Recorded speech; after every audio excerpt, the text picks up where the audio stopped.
하나님께서 오늘 저와 여러분에게 은혜 베푸시기를 바랍니다. 오늘은 2021년 8월 22일입니다. 오늘은 저에게 굉장히 의미 있는 날이에요.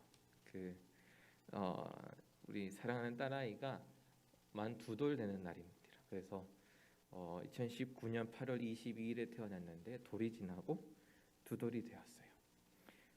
지금까지 지켜주신 하나님께 감사한데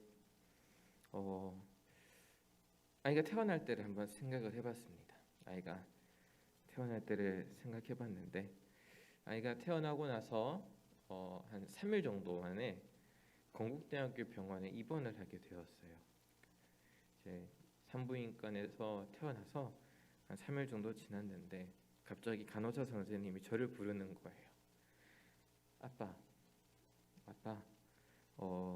유한이가 아이가 황달 수치가 높습니다. 뭔 소리인지 모르잖아요. 여러분, 태어난 아이가 황달 수치가 높은 경우는 대부분 엄마의 혈액과 아이의 혈액이 다를 경우 좀 심하게 생기는데 보통 아이들은 황달 수치가 3에서 4 정도 왔다가 그냥 지나가는데 저희 딸은 태어나자마자 황달 수치가 15가 넘었어요. 그래서 이게 조금만 더 심해지면 이게 이제 황달이라는 게 적혈구가 이게 간에서 깨어지고 중화되는 과정이 아이들이 약하다 보니 이 파괴된 적혈구가 이게 피를 타고 다시 뇌로 들어가게 되면 굉장히 위험해진다라는 거예요. 그래서 안 그래도 위험한데 수치가 15에서 20까지 막 올라가기 시작하니까 아빠 입원시켜야 됩니다 하고 해서 앰뷸런스를 타고 병원을 급히 찾았어요. 안 받아주는 데가 있더라고요. 그래서 건국대학교 병원에 이제 입원을 시켰는데 그때부터 정신이 없었어요. 그래서 정신이 없고 이제 근대병원 중환자실에다가 이제 입원을 시켰어요. 입원을 시키는데 이제 황달이 높은 아이들은 이런 이제 조그마한 이 투명각 안에 자외선인가 뭔가 넣으면 또 쎄요. 쇠를 계속 비추어 줘야 되는데 이제 해놓고 이제 의사 선생님이나 간호사 선생님 그러는 거예요. 기저귀랑 밑에 병원 밑에 내려가면 편의점이 있는데 기저귀하고 사서 올라오라고. 근데 이 아이를 병원에다 맡겨놓고 나와서 편의점 이제 지하로 내려가는데 그때부터 정말 정신없이 미친 것처럼 울었던 것 같아요.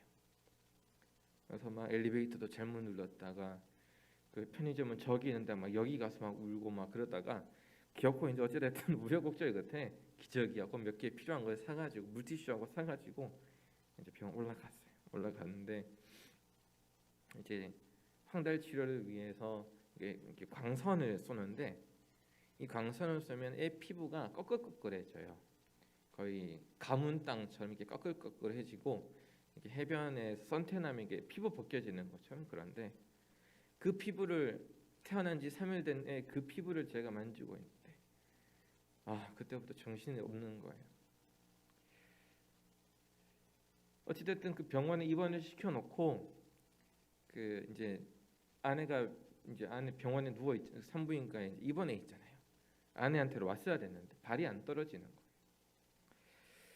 오늘 아이의 돌 생일을 맞이해서 그 옛날 일들을 한번 추억을 해보니까 아이를 입원시켜 놓고 발 떨어지지 않던, 그러니까 바보처럼 계속 울고 있었던, 택시를 타고 오는데 택시 안에서도 울었어요.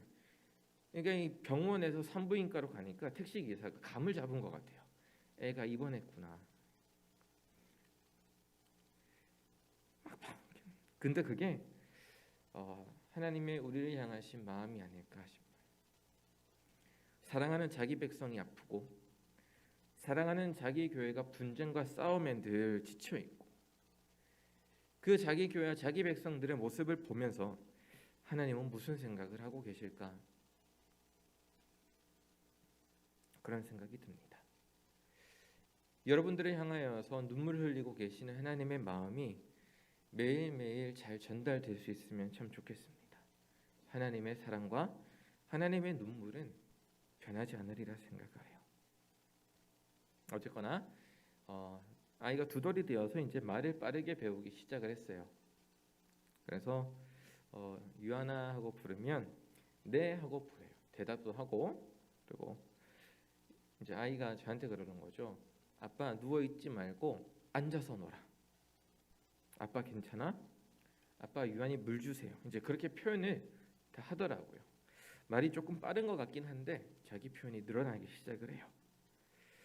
또 더 재밌는 거는 딸아이가 외우고 있는 찬송가만 5곡이 넘어요.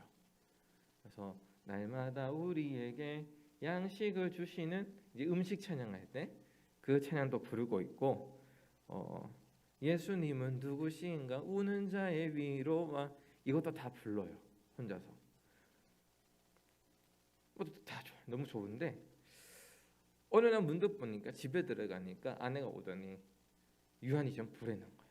보니까 창세기 1장 1절을 다 외워요. 그래서 태초에 하나님이 천지를 창조하시니라.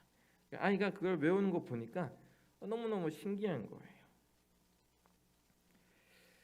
저는 여전히 아이가 태어날 때의 사진을 지갑 속에다 넣고 다니는데 이거 문득문득 볼 때마다, 그리고 특별히 아이가 그 태초에 하나님이 천지를 창조하시니라 그 외우는 거랑 이제 태어났는데 사진을 이렇게 비교하면서 많은 생각이 들더라고요. 이런 거예요. 하나님이 맺으신 생명이 태어나 창조주가 뜻하신 모습대로 제 기능, 자기 기능을 하며 성장하는 것이 참 복되고 감사한 일이구나 라는 생각하게 돼요. 제가 아비로서 별로 특별히 한 것도 없는데 아이가 자라면서 커가고 뛰고 넘어지기도 하고 부딪히기도 하고 때도 쓰고 화도 내고 울기도 하고 말도 하고, 이게 성장하는 과정, 하나님이 생명에 부여하신 그 뜻대로 커가는 과정이 참 그저 복되고 감사하다라는 생각을 하게 돼요. 자기 기능을 하게 되는 것, 사람으로서 하나님이 뜻하신 대로 자기 기능을 하며 성숙해져 가는 게 참 복됩니다. 여러분, 우리가 하나님이 창조하셨다라고 할 때, 하나님이 생명을 부여 넣으신 것을 생각할 때 많은 생각들을 하게 돼요. 창조라고 하면 우주와 생명의 기원에 대해서 우리가 생각해 볼 수도 있고, 하나님은 진짜 살아계시는가? 하나님이 진짜 살아계셔서 이 세상을 오물조물 막 이렇게 빚어가지고 우리가 찬양하는 것처럼 그렇게 만드셨는가? 그런 것들을 고민할 수도 있고, 하나님은 어떤 분인가? 하나님 좋은 분인가? 하나님이 좋은 분이라면 왜 사탄 같은 거를 허용하셔가지고 사람이 죄짓게 만드셨는가? 아니, 사람이 원래 죄를 지은 건가? 사탄이 죄짓게 한 건가? 이런 고민들도 막 해볼 수가 있고, 근데 그런 생각들을 다 넘어서서 우리가 제일 많이 생각하는 것은 무엇이냐면 결국 그분, 내 아버지 하나님의 형상을 우리가 닮았다는 거. 우리가 하나님의 형상을 닮았어요. 상처나고 죄짓고 아프고 해도 우리는 하나님의 형상을 닮은 존재들이에요. 하나님이 지으신 세상이 너무 소중하고 중요하지만 하나님 앞에 내 존재만큼 소중한 건 없어요. 사람만큼 중요한 존재는 없어요. 하나님이 그 어떤 피조물들을 위해서 자기 아들을 보내셨습니까? 사람밖에 없어요. 천사조차 부러워할 만한 소식, 예수 그리스도의 복음이 우리 안에 있어요. 그만큼 우리는 하나님 앞에 소중한 존재예요. 그 하나님 앞에 보잘것없는 내가 온전하게 받아들여질 때, 예수 그리스도 안에서 하나님의 닮은 모습, 곧 하나님의 뜻대로 살게 되고, 내가 하나님 앞에 받아들여지는 경험을 하고 내가 하나님의 뜻대로 살아갈 때, 우리는 그때 경험하는 기쁨만큼 나를 만족시키는 것은 없습니다.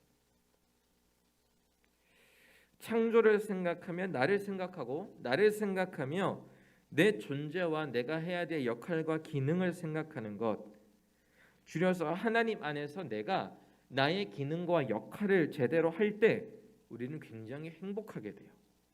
근데 여기서 오해하시면 안 돼요. 내가 무언가를 해서 기쁜 게 아니에요. 가령 내 자녀가 공부를 잘해서 내가 기뻐하는 게 아니에요. 여기서 말하는 제 기능은 하나님의 뜻에 적합한 거룩한 삶, 어떤 그런 것을 내포하고 있는 제 기능입니다.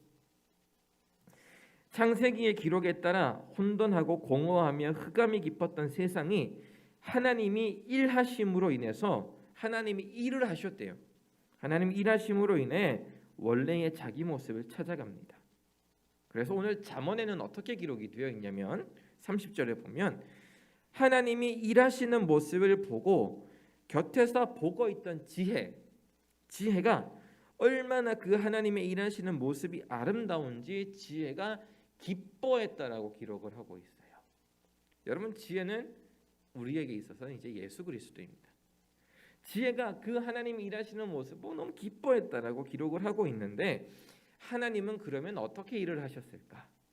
하나님은 어떻게 일을 하셨을까? 오늘 잠언에서는 그 표현을 어떻게 하고 있냐면 하나님이 한계를 정하셨대요. 하나님이 한계를 정하셨답니다.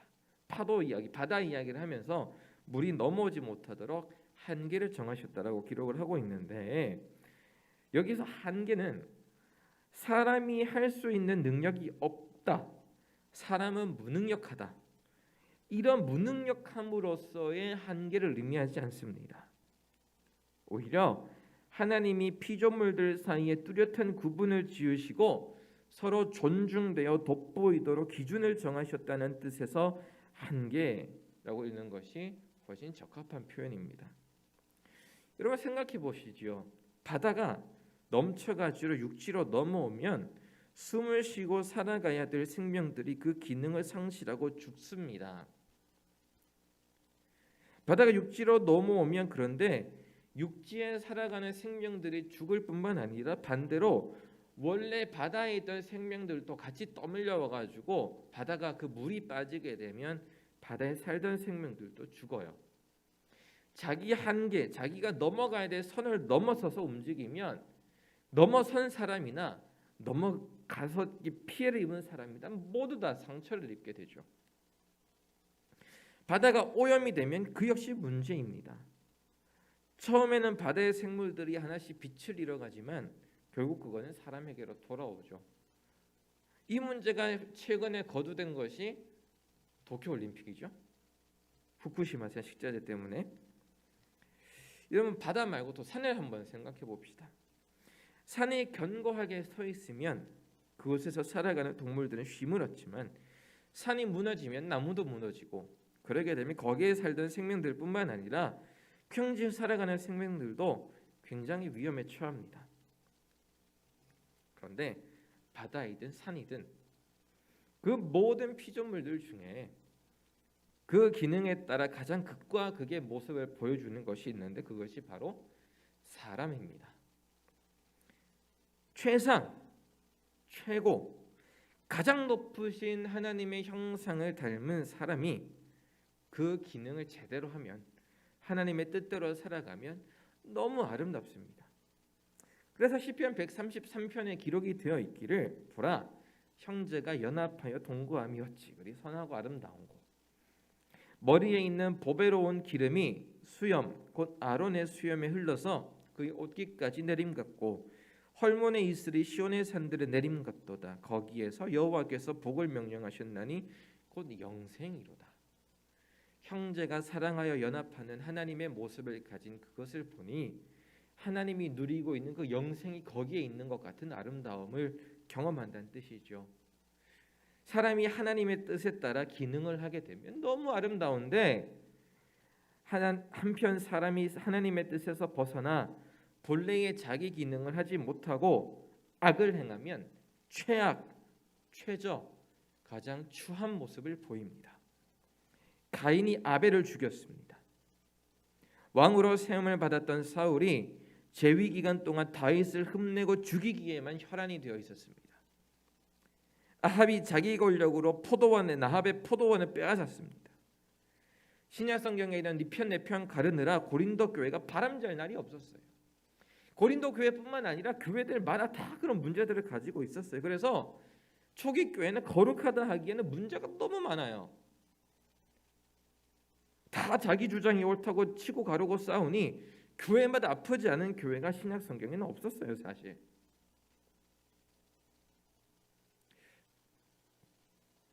얼마 전 지구상에서 가장 가난한 나라, 아프리카의 부룬디라는 나라가 있습니다. 대통령인 피에르 은쿠룬지자, 이름이 조금 어려워요. 피에르 은쿠룬지자가 코로나19로 인해 향년 55세로 사망했습니다. 심장마비로 죽었는데 검사를 해보니까 원인이 코로나19였습니다. 이 부룬디의 대통령은 생전 가장 가난한 나라의 대통령이었지만 아이러니하게도 그 나라 부룬디에서 가장 부유한 사람이었습니다. 피에르 은쿠른지자의 대통령의 전 재산은 하나로 따지면 우리나라 돈으로 55억에 불과합니다. 근데 그건 상대적이죠. 같은 55억이지만 이 부룬디에서는 국민의 1년 총 수익과 비슷하다고 합니다. 이 55억이. 그런데 이 사람이 더 대단한 거는 245억짜리 3,000평이 넘는 집을 소유하고 있었다고 하고 자기 소유의 축구구단을 소유했습니다. 여러분 군에 갔다 오신 분들 보이지만 여러분 대대장이나 중대장이 와서 축구하면 홍해 기적이 일어나기도 하죠. 아무도 안 막아요. 골을 넣도록 그냥 비켜주죠. 자기 구단이 있으니 어떻게 하겠습니까? 여러분 국민은 가난한데 나라는 가난한데 지도자가 부유하다는 것은 그 지도자를 포함한 사회 지도층 모두 정상적인 기능을 하고 있지 않다는 겁니다. 두 번째, 여러분 가장 큰 사회 문제, 지금은 방금까지 뉴스를 보고 오니 아프가니스탄의 문제가 거론되고 있는데 난민을 미군이 어떻게 수용할 것인가가 논의되고 있는 것 같아요. 조금 더 지켜봐야 되겠지만 이 아프가니스탄의 문제도 동일합니다. 탈레반이 대통령궁을 점령함으로써 20년 만에 정권을 장악했고 지금의 상황에 이르렀지만 결국 문제는 재기능하지 못한 정부의 문제입니다. 지도층의 문제겠죠. 물론 아프가니스탄만이 가지고 있는 독특한 지정학적인 이유들이 있겠지만 분명한 것은 그 나라를 이끌어가도록 세우심을 받은 이 지도층이 문제가 있었다라는 거예요. 탈레반이 대변인을 통해 처음에는 여성과 국민들 그리고 국제관계에 있어서 개방적인 정책을 펼치겠다라고 약속을 했지만 그것이 정말 진정성이 있겠습니까? 여러분 진정성이 있다라면 여러분 보셨습니까? 탈레반이 총을 들고 다니면서 출근하라고 가정집들을 방문하는 것, 이미 그것조차 제 기능이 아닌 거죠. 탈레반이든 거기 있는 지도자든 제 기능을 했었더라면 여러분 아이만큼을 살려달라며 호텔 출줄망을 넣으며 자기 아이를 던지는 일들은 발생하지 않았을 겁니다. 전부 다 제 기능하지 못하고 있습니다. 그런데 여러분 부룬디라든지 아프가니스탄이라든지 좀 다른 좀 독특한 나라야라고 우리가 좀 치부하고 신경 안 쓸 수 있는데 여러분 지난 8월 15일 여러 언론에서 언급된 바에 의하면 세계에서 가장 큰 국제기구이죠. 유엔이 1996년 11월 통과된 결의안에 따라 유엔에서 인턴으로 일하고 있는 사람들에게 일체의 비용을 지출하지 않고 있다고 합니다. 1996년부터 20년 동안 유엔에서 일하고 있는 인턴십들에게 월급도 안 주고 밥값도 안 주고 식비도 안 줍니다. 열정페이예요. 우리나라에서 열정페이라는 단어가 등장한 그 시점보다 전부터 유엔은 자기가 고용한 사람들에게 월급조차 주지 않고 있습니다. 여러분 다른 데면 또 모르겠는데 이게 부룬디 앞에서 이야기했던 부룬디라든지 아프가니스탄 탈레반에서 일어나면 역시나 심각하군 할 텐데 여러분 가장 수준 높은 인권과 사람의 가치를 이야기하며 세계 속에서 비정상적인 일들을 바로잡아야 돼 유엔에서 이런 일들이 일어나고 있다라는 것은 여러분 상식 밖의 일입니다. 유엔이 자기 기능을 못하고 있는 거예요. 기관이 자기 기능 못하고 있는데 우리나라에서 사무총장이 나왔다고 기뻐할 일은 전혀 아니라는 뜻이죠. 여러분 일을 하고 있는 자들에게 지출되는 급여, 일에 필요한 비용, 휴가를 포함한 복지는 여러분 소모되어 사라지는 비용이 아니라 기본적이고 더 큰 가치를 위한 토양임에 당연히 주어져야 될 권리인데 이 권리를 지켜주어야 될 유엔이 자기 사람들에게 자기 직원들한테 여러분 비용을 지출하지 않고 있다라는 것은 엉터리입니다.